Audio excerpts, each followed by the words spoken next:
I don't think most of you realize that you do not have time. Everything is time. Time can be converted into anything. We all know time can be converted into money. People say often, time is money. This is true. Money is also time. You spend money to save time. Time is the enemy of the rich man, so he takes a private jet to save time. Money is the enemy of a poor man, so he waits for the bus to save money. But they're the same thing, money and time. So when I say you don't have time, this is something you need to remember because it's extremely important and you can apply it to most things. You do not have time to have a headache. Do you understand? I'm not saying you don't have a headache. I'm not saying your head doesn't hurt. But you don't have time for it to affect your life. You do not have the waking hours. You are being outcompeted and crushed by people who are more powerful and more connected than you'll possibly ever be. By people who know things you do not know. You do not have time to have a headache. It's simply not acceptable. How do you perform when you have headaches is a stupid question. The fact you've even framed it in that way shows that you don't understand the world. I'll give you another example. You don't have time to argue with your woman. Your woman started an argument today or yesterday, whenever, and you've been texting back and forth. You don't have time. You have things to do. There's unlimited work in the universe. You don't have time to have a headache or message girls or scroll Instagram. You don't have time for any of these things. Time is your lifeblood. It's all you've got. You can turn time into reputation. You could turn time into global fame. You could turn time into respect. You could turn time into a fantastic body. You could do anything with your time. You could choose a random embassy. You could choose a random country that you have beef with. Chile. And you could go stand outside the Chilean embassy with a sign saying, "Down with Chile," for no reason. But if you stood there every single day, after about 2 years, people would be like, who is this guy and why does he hate Chile so much? You can turn your time into anything you want. So how are you going to waste it sitting around saying, I have a headache? Boo boo, I have a headache. But the question is framed incorrectly. If I have a headache, I don't care. And one of the main reasons I don't care is because my enemy doesn't care. You know, when I got injured when I was training for fights, my coach would often say to me, is your enemy going to hit you less or show you mercy because of this injury? If you say, okay, we're about to fight, but halfway through the training camp, I hurt my foot, so, take it easy. No, he's going to try and destroy me anyway. So if he doesn't care, why do I care? And why does my coach care? Nobody cares.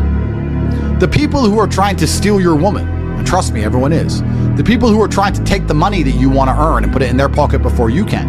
The people who want to have large and gorgeous feathers on their peacock to show the world all the amazing things they've done. They don't care that you have a headache. So why do you care?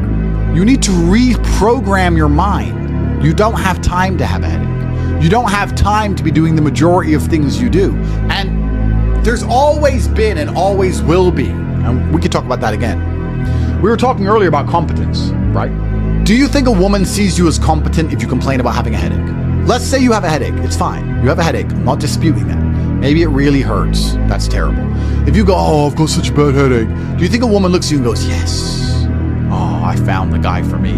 She may not say anything. She may say, oh, do you want a pill? But really, deep down, this guy's a dickhead. I mean, if you got hit in the head with a hammer or shot in the face, fine. But why do you have a headache? From what? Scrolling TikTok. A lot of you deserve the failure you endure. The universe is very giving.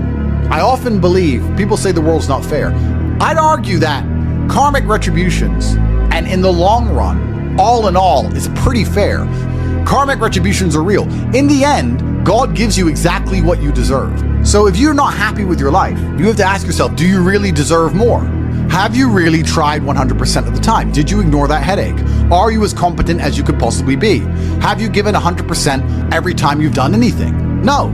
You deserve what you have. You deserve your mediocrity because you're an average person. You want a Lambo and these women and a boat and whatever else you want because you see it on Instagram. But wanting something and deserving something are very different things. If you truly deserved it, you'd be working for it in a way that ensures it would be given to you by the universe.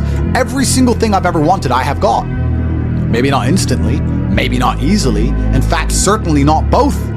It was always difficult and it always took time. But I really wanted them, so I always got them.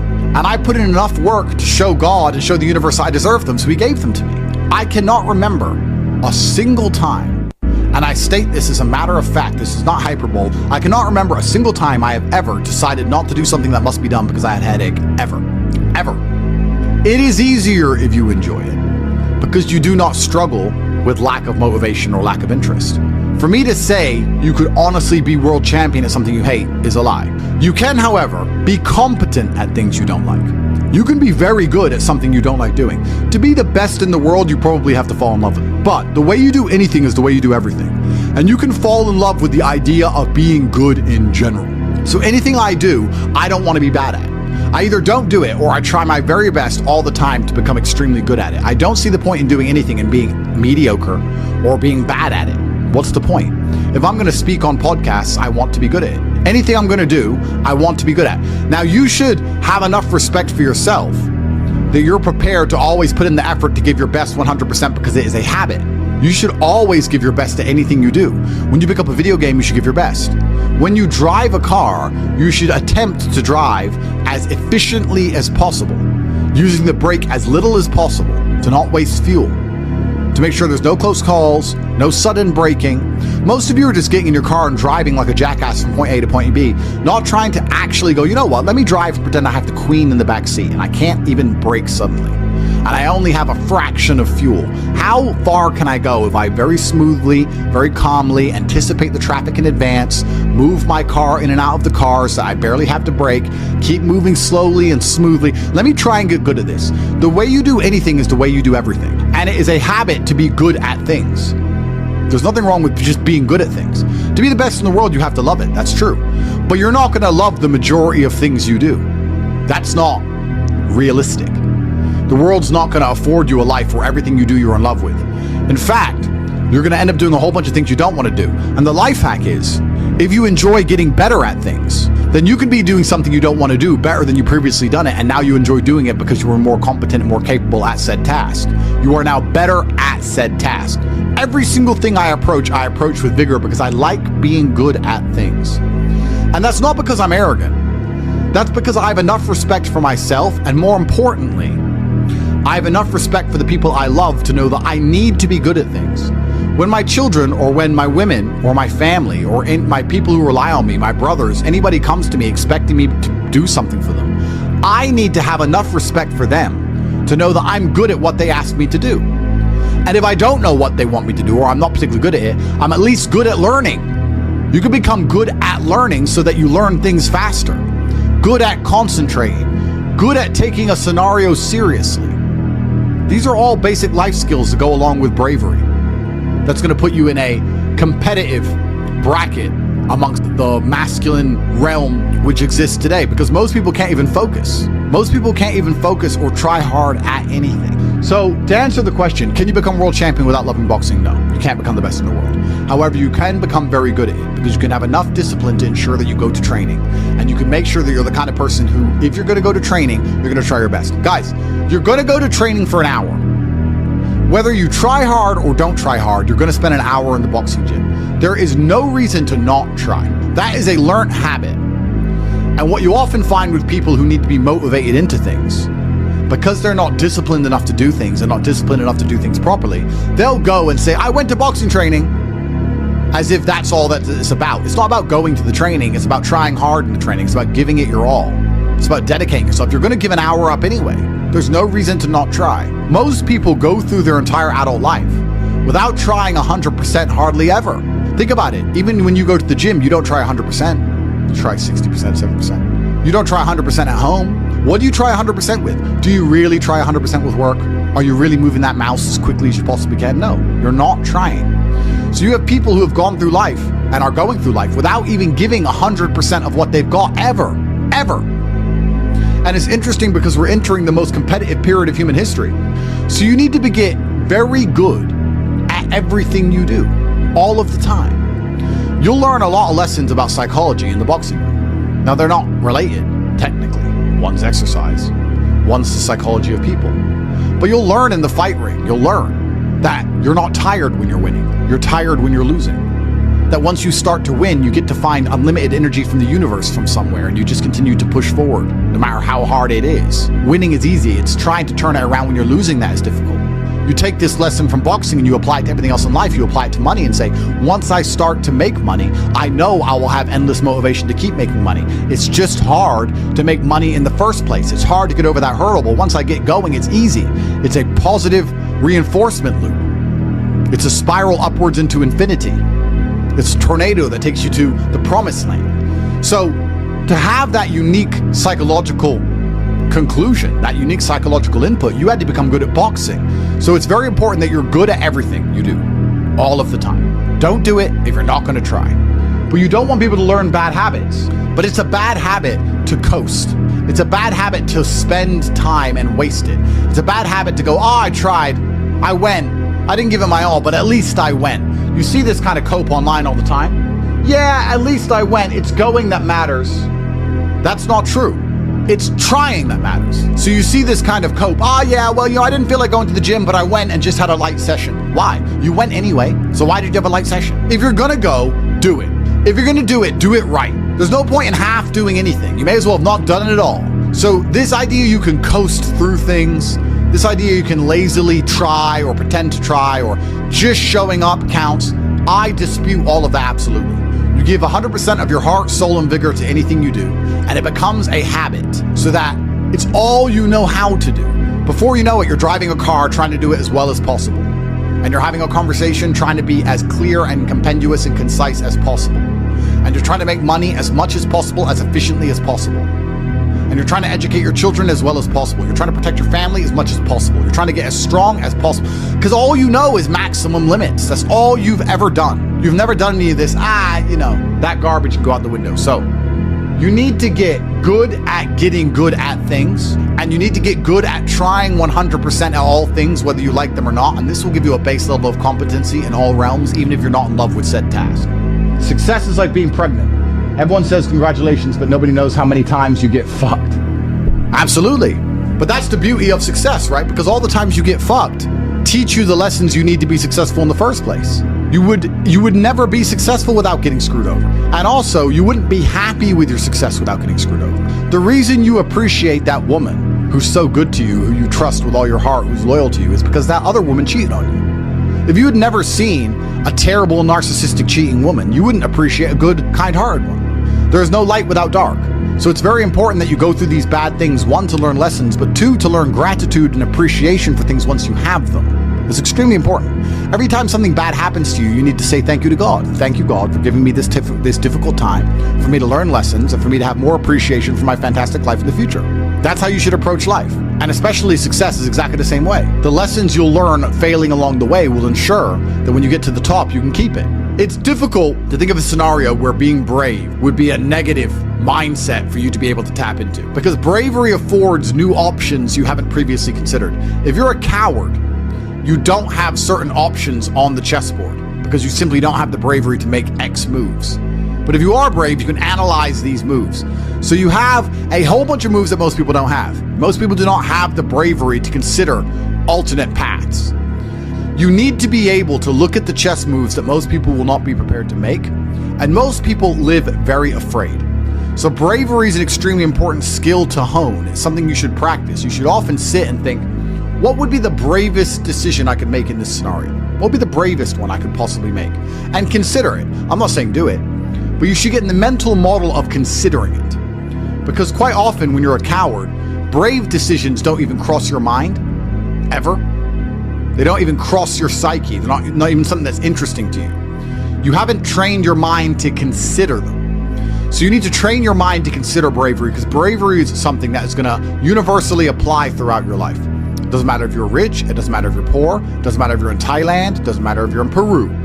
Having the option to be extremely brave and consider the options which are afforded only to a brave person is going to be something which is always going to benefit you. So it's very important that you consider and think about bravery as a whole, something I want you to hone. Because life is sales. Convincing a woman to love you is sales. Work is sales. Life is sales. So fantastic thing to learn. Boxing, once again, fantastic thing to learn. It's very good. Your body and mind are connected. You cannot have a strong mind without having a strong body. Fantastic. Who should you be before you become rich? Well, money is an amplifier. Money's not going to change who you are. It's going to amplify who you are. If you're a good person, it'll make you a very good person. If you're a bad person, it'll make you a very bad person. If you're a weak person, it'll make you very weak and cowardly and scared. If you're a strong person, it'll make you very brave. Money amplifies. So you actually kind of have to hope that you don't get rich too early before you've struggled enough, because men are built on the back of struggle. You have to go through pain and terrible things as a man and struggle constantly to be a good man. No man who has not struggled is a good man or good at being a man. But don't worry, I think God has a plan for you. You should be trying your absolute best to get rich all of the time. You should be struggling and working as hard as possible. And all of those lessons that will come with all the suffering and the difficulty will be amplified by the time you're a multimillionaire and you'll become the best version of yourself. That's how you become a top G. Wake up every day and be prepared to give 100% focus to all of the things you do. That's all you have to worry about. It's kind of like, if you worry about the work, the results come. The results are easy. Guys, money is easy. Money is easy. Women are easy. The life you want is easy. All you have to do is fall in love with the work. If you fall in love with the work, fall in love with being good at doing your work, getting it done, never missing a day, because the easiest way to make sure you never miss a lucky day is to try every single day. Lucky days exist, and you're never going to know if you have a lucky day or not unless you try every single day. Then you're never going to miss any lucky days, and you're going to pull it off, and you're going to realize it wasn't actually that difficult. All it took was consistency and constant effort, never being lazy and doing everything I'm supposed to do properly. When you tolerate something, you're admitting you deserve it. You're going to get exactly what you deserve in life, from women, from masculine friendship, financially, respect on the street, luck. You get the luck you deserve. If you try your very best in all things and you pray and you're really thankful to God and you say thank you all the time, you start to become very lucky. Lucky things start to happen. You get the luck you deserve when you try. It's truly remarkable. When a woman looks at you and goes, he can do anything he says he's going to do, that's when you become instantly attractive. Competence is extremely important. That's the masculine world. And peacocking built this world. Don't let losers and brokies sit and say to you, oh, all our graves are the same, it doesn't matter. No, it does matter. You were not born to suffer and die without being remembered or leaving a mark on this planet. You weren't born for that. You were born to do something great and to be remembered. You were born to leave offspring, which are so fantastic, raised in your image, that you, by proxy, are discussed into eternity. Your bloodline becomes synonymous with competence and capability. That's why you were born. The reason the male peacock shows its feathers is to say, look what I have. There is nothing wrong with that. That's what built the modern world. All of the explorers who risked their lives on the 7 seas did it to say, look what I did. The most beautiful buildings around you, the cathedrals, all these things that were built by men saying, look what we have done. We have done something other people cannot do. Flexing, in and of itself, is not a stupid idea. It's actually a biological norm amongst men. Don't be confused. You don't want to flex asininities. You want to flex capabilities. You want to flex competence. You want to flex, look what I can do, which others cannot do. And respect often lies on the other side of fear. If there's a decision that everybody's afraid to do, but you do it, that is what's going to get you respected by your peers. But masculine brotherhood has been the basis of keeping you accountable. It's very easy for you to become the best version of yourself if all the men around you are pushing you all of the time. And they're ensuring that they are being their best selves, which is constantly pushing and striving towards successes. This is what you're supposed to do. You always have. This is why even boxers, although they fight alone, they train as part of a camp with other boxers. You're always pushing yourself all of the time. That's the primary objective of masculinity, is to leave your mark on the world. And it's easiest to do that if you have brothers behind you who are pushing you to be your best self. I don't know how to keep that fire going. What should I do? This is a really interesting question, actually, because it amazes me that so many people in the world still today, even though we have instant access via social media to the truly successful, believe anything they've done matters. So you've made 100 grand. You're still poor. That's nothing. That is nothing. 100 grand is nothing. It is my cigar bill for a month. It's nothing. You've changed nothing. You've achieved nothing. You need to compare yourself always and constantly to somebody who is outperforming you. You need to stop being so happy with yourself for these tiny little successes. This is what they teach inside of common pop psychology classes. Yeah, and take the small success and be happy with it and put little milestones and reward yourself for achieving the little milestone. No, that's not what you should do. The point is, the fact you could have a little tiny success and quit shows that there's something wrong with your mentality and your firmware in the first place. You don't know what success is. I don't consider myself successful. So how can you consider yourself successful enough to not work? All I do is work. I work 7 days a week, 18 hours a day, every single day, never missed a day, headache or not, ever. So I don't understand this mindset. And you see a lot of people do it, right? They'll say, oh yeah, I had a really great week and I made some money and now I'm in Costa Rica. You're never going to win that way. People often say to the extremely wealthy people, why do you work all the time? All you do is work. If I was as rich as you, I'd just go on holidays. Not understanding that the kind of person who goes on holidays when they have money is not the kind of person who becomes truly rich. The kind of people who become truly rich are the people who work every day no matter what, which is why all of the people who are truly rich are workaholics, because it's the only way to really get there. You can get to a certain point once you're a trillionaire, you're Jeff Bezos or whatever, that you can take some days off. I'm not saying that, but the point I'm making is you need to fall in love with being happy with yourself for how hard you've dedicated yourself to a task. That needs to be more satisfying to you than relaxing. Relaxing is probably the most boring thing you can possibly say for me to do. Say, Andrew, do you want to go relax? I say, what do I do? Stare at a wall? That sounds terrible. Nothing is worse than relaxing. I don't want to relax. I want to work. That's all I want to do is work. Because if I work and I achieve things, I feel good inside. I got something done. I feel good. I feel happy. If I just relax, nothing's been achieved, so I don't see the point of it. It doesn't even relax me. In fact, it makes me very anxious. So then I feel more stressed than if I was just doing the work in the first place, which is why relaxing is impossible for me. And he said, well, it sounds like you have an anxiety disorder. If it's a disorder that allows me to constantly work all of the time and never be happy unless all of my work is complete, thank God I have it, because if I didn't have this disorder, I'd be a normal jackass like you. Guys, time is running out for a chance to win. It truly is. You guys are truly running out of time. It's very important that you get your act together quickly. So if you want to call it anxiety disorder, then get one. Don't be talking about headaches. Don't be talking about working. Don't be arguing with women. You have things to do, right? It doesn't matter if you have a headache or not. You must work. Anxiety sounds like free energy. Could give me more. Absolutely. Anxiety is exactly that. It's free energy. Nervousness is free energy. The inability to rest or relax or sleep is free energy. You just have to have the discipline to direct it in the correct directions. You need to sit at home and feel this fire inside of you because you do not have all of the money you want, all of the respect you want, and your name has not been echoed into eternity.